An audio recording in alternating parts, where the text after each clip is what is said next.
Hello बच्चों, कैसे हो। देखो, आज वास्तविक संख्याओं में एक नए टॉपिक के साथ हम आए हैं।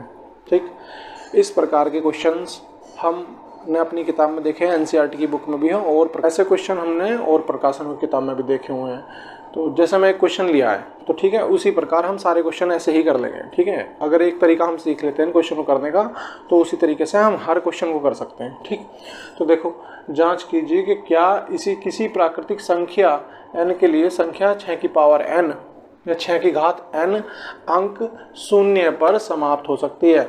अब ये कहना क्या चाह रहा है, ये कहना चाह रहा है कि यदि अगर मैं 6 की घात यहाँ 2 रखता, मान लो n हमारी प्राकृतिक संख्या है तो प्राकृतिक संख्या की जगह हम कुछ भी रख लें। ठीक, तो अगर मैं 6 की घात 2 रख लूँ यानी n का मान 2 रख लूँ तो ये मेरे पास क्या बन जाएगा, 6 गुणा 6 बराबर 36। तो इसमें नंबर में जैसे नंबर आ गया मेरे पास, ये संख्या आ गई मेरे पास 36। तो 36 में ये कह रहा है क्या 6 की जगह कभी यहाँ 0 भी आ सकता है क्या, यानी कि ये नंबर 0 पर भी समाप्त हो सकता है क्या। तो वे इसकी जांच करवाना चाहते हैं। ठीक, तो ये क्वेश्चन करने का एक तरीका है। तो इसे करेंगे कैसे, देखो मैंने क्या किया, यहाँ 6 की घात n है, 6 की घात n को मैंने खोल कर लिख दिया, यानी कि इसका विस्तार कर दिया। ठीक, एक्सपेंड कर दिया ऐसे एक तरीके से। तो कैसे करें, 6 गुणा 6 गुणा 6, तो कितनी बार लिख सकते हैं हम ऐसे, 6 गुणा 6 गुणा 6 n बार लिख सकते हैं। ठीक है, n टाइम्स लिख सकते हैं। तो 6 की घात n को हमने 6 गुणा 6 गुणा 6 n बार लिख दिया। ठीक, तो ये तो कोई वैल्यू फाइंड नहीं होगी यहाँ से, तो अगर हम इसे हल करने की कोशिश करें तो ये हल होगा नहीं। ठीक है, तो हमने क्या किया, हमने ये जो 6 है, अब देखो आप ध्यान से देखो, ये 6 गुणा 6 गुणा 6 बार बार 6 की गुणा हो रही है। ठीक, तो हम क्या करेंगे, 6 के अभाज्य गुणनखंड ज्ञात कर लेंगे। ठीक है, तो 6 के अभाज्य गुणनखंड हमारे क्या है, 2 गुणा 3। तो इसका मतलब अभाज्य गुणनखंड जो 6 के आए 2 और 3 है। ठीक, तो 2 और 3 आए। अब देखो, तो 6 के अभाज्य गुणनखंड 2 और 3 आ गए। तो हमें क्या, देखो अब इससे क्या पता लगा कि 2 और 3 आ गए 6 के गुणनखंड। तो हम क्या करेंगे, देखो ये भी 2 गुणा 3 हो गया हमारा, ये भी 2 गुणा 3 हो गया हमारा, और ये भी 2 गुणा 3 हो गया। तो ऐसे ऐसे चलता रहेगा। तो आप देखोगे कि 2 और 3 के अलावा, अगर मैं अभाज्य गुणनखंडों की बात करूं, 2 और 3 के अलावा और कोई संख्या तो नहीं आ रही यहाँ पे, और कोई अंक तो नहीं आया। ठीक, तो इससे मुझे ये पता लगा। देखो अब मैं इस क्वेश्चन को समझाता हूँ पहले कि इस क्वेश्चन को करने का क्या मोटिव क्या है। आप देखो, किसी भी संख्या को अगर 0 पर समाप्त करना हो हमें, तो 2 और 5 दोनों गुणनखंडों की आवश्यकता होती है। ठीक है बेटा, यानी कि दोनों अभाज्य गुणनखंडों का होना अनिवार्य है। अब 2 और 5 ही क्यों, क्योंकि बेटे 2 गुना 5 बराबर कितना होता है हमारे पास, 10।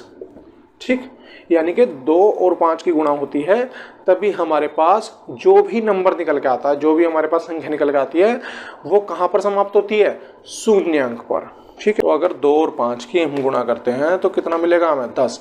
अब 10 कहाँ है, यानी कि शून्य पर समाप्त हो रहा है।